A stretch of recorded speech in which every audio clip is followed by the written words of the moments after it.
And next up, we have Vice President of the college, Bill Starling, talking with Susan Baxter about a new program we're developing at the college.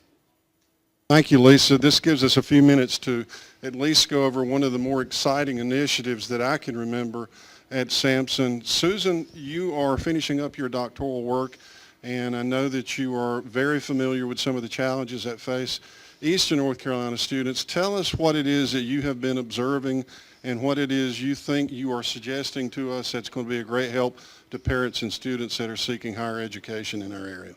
Well, we definitely know that there are some issues facing students with transfer, and there's some statistics out there that we could use to help guide our work with assisting students with transfer.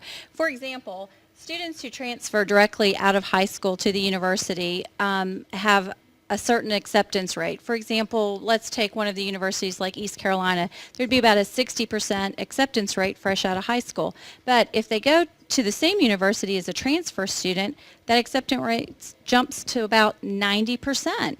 So knowing statistics like that help us to do things to help guide the students into a pathway that might increase their odds. And then there's some things we could do to also help prepare those same students in leaving a small town like ours and prepare them for a big university field where they'd go onto a campus of 27,000 students. So we wanted to make a program that would help students with that transition and get accepted to a school that might be their first choice.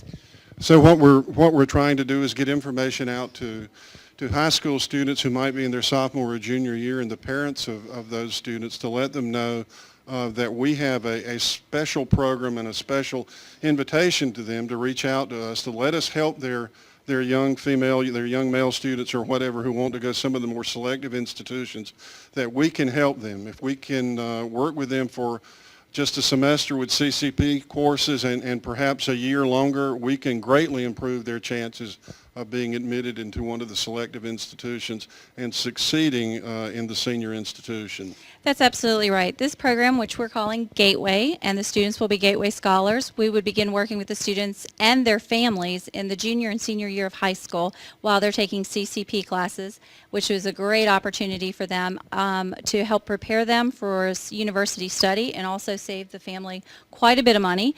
And then they would come onto our campus for 1 year where we hope to be able to offer them some great experiences, preparing them for that university experience and get them on their way. The Gateway would be guided approaches to transfer experiences that will help get them on their way.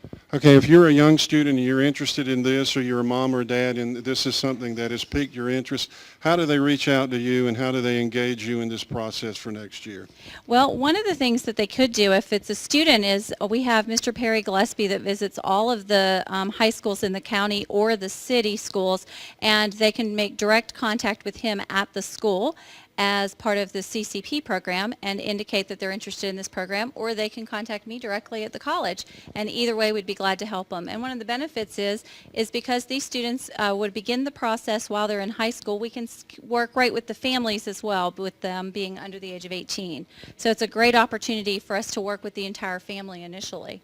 Well, on behalf of the college family, on behalf of our community, thank you for the initiative that you have created and the outreach and the special opportunities that we think is going to benefit so many families.